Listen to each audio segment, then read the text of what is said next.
वो गाना था जिसकी शूटिंग के दौरान आशा पारेख और शत्रुघ्न सिन्हा में बोलचाल बंद थी।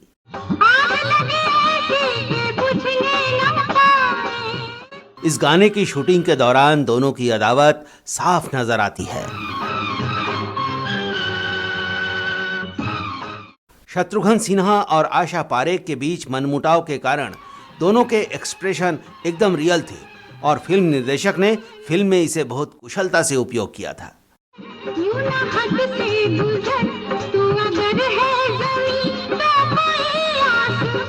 आशा पारेख ने उन पर बदतमीजी और छेड़खानी के इल्जाम लगाए थे। सेट पर ही दोनों के बीच तीखी बहसबाजी हुई थी।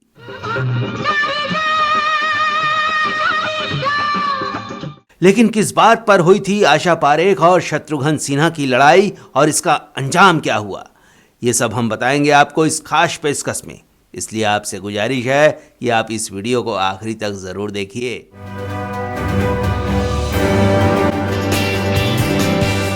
अहंकारी होने की सीमा तक बिंदास।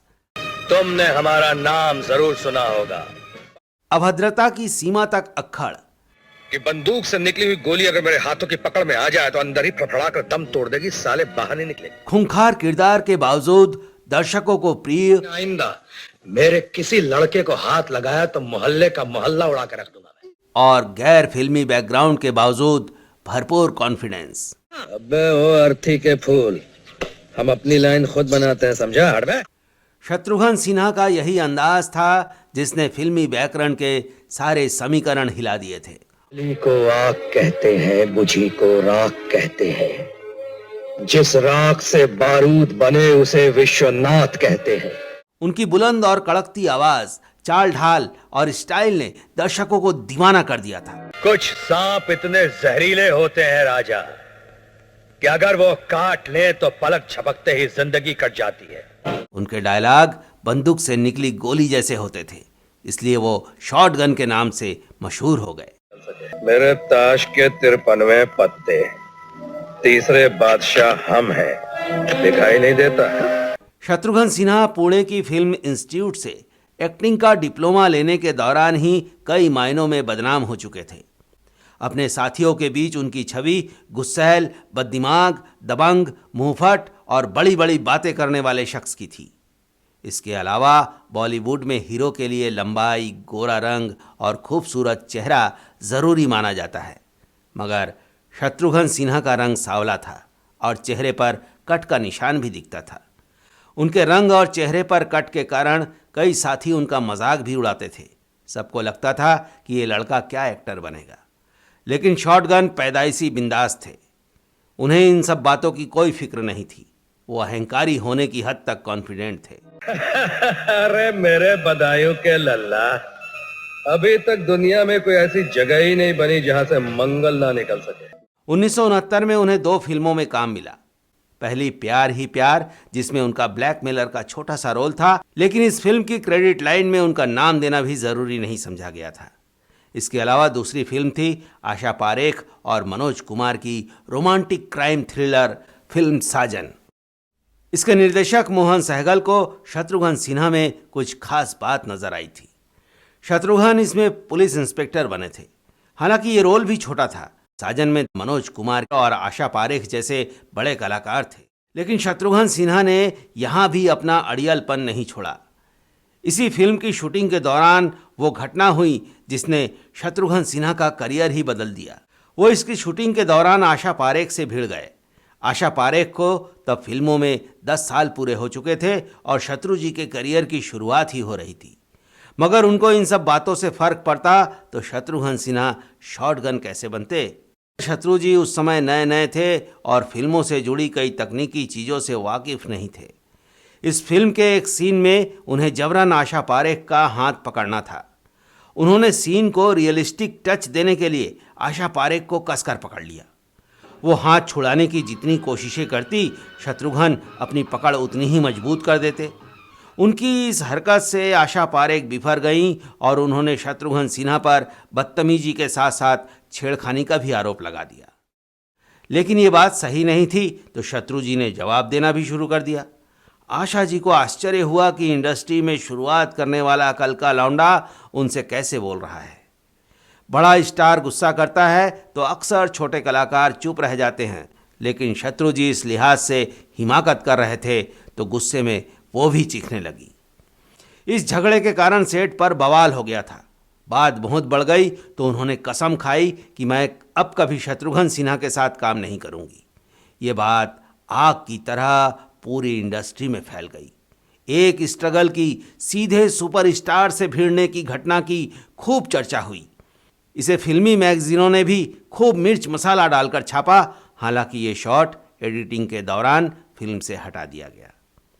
इस विवाद का नतीजा ये हुआ कि शत्रुघ्न सिन्हा इंडस्ट्री में बदनाम हो गए।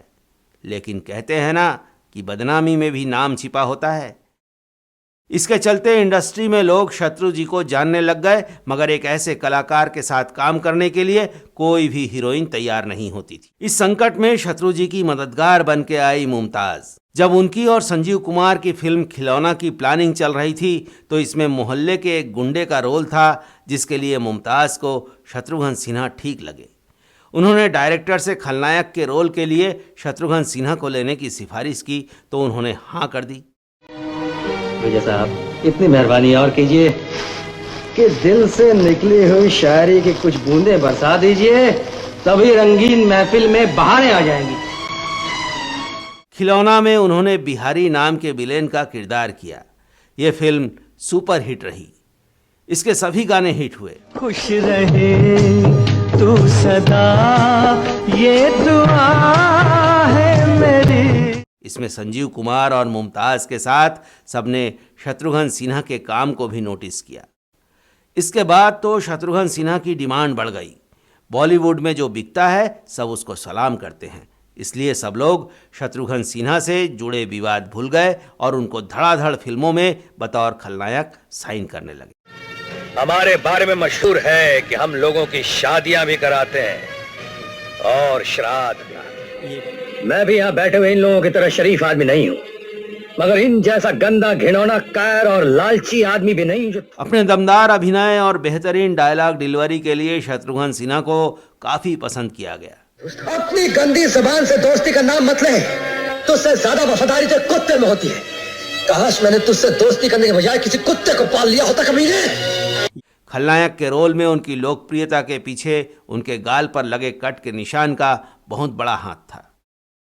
पटना से आए शत्रुघ्न सिन्हा जैसे कलाकार का इंडस्ट्री में बगैर किसी गॉडफादर के अपनी जगह बना लेना एक चमत्कार था। लेकिन ये चमत्कार दिखाने के लिए शत्रुघ्न सिन्हा ने अपनी ठसक से कोई समझौता नहीं किया था। आशा पारेख से उनकी बोलचाल लगातार बंद थी। अगर कोई प्रोड्यूसर दोनों को एक साथ फिल्म में लेने की कोशिश करता तो या तो आशा पारेख मना कर देती या शत्रुघ्न सिन्हा मना कर देते। उनके करियर का ये हाल था कि पहली बार खलनायक फिल्मों में नायक पर भारी पड़ रहा था। एक इंटरव्यू में शत्रु जी ने कहा था कि मैंने खलनायक के रोल में कुछ अलग किया। मैं पहला खलनायक था जिसके पर्दे पर आते ही तालियां बजती थी। पहले ऐसा कभी नहीं हुआ था। विदेशी अखबारों में भी लिखा गया कि पहली बार हिंदुस्तान में एक ऐसा खलनायक उभर कर आया है जिसकी एंट्री पर तालियां बजती हैं। वो हीरो को भी पीटता है तो दर्शकों को अच्छा लगता है। दुनिया भर की फिल्मों में अच्छे अच्छे खलनायक आए, लेकिन कभी किसी का तालियों से स्वागत नहीं हुआ। शत्रु जी ने कहा कि दर्शकों की इन तालियों का ही कमाल था कि निर्माता निर्देशकों ने मुझे विलेन से हीरो के रोल ऑफर करना शुरू कर दिया।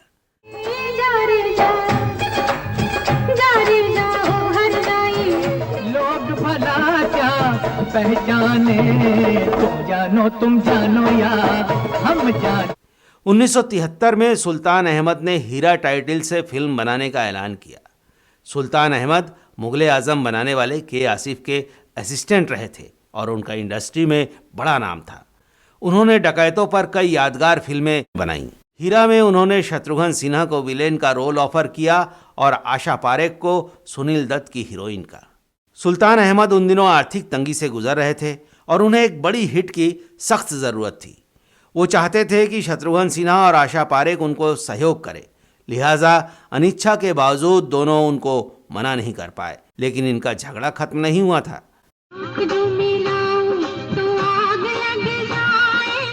ये गाना फिल्म के क्लाइमेक्स में शूट हो रहा था। शूटिंग के दौरान दोनों आपस में कतई बात नहीं करते थे। आज नाचूं ऐसे कि आग लग जाए।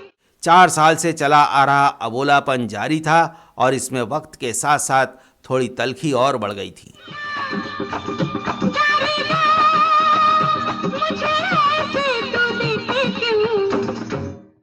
इस गाने के एक सीन में आशा पारेख को शत्रुघ्न सिन्हा का हाथ छूना पड़ा था।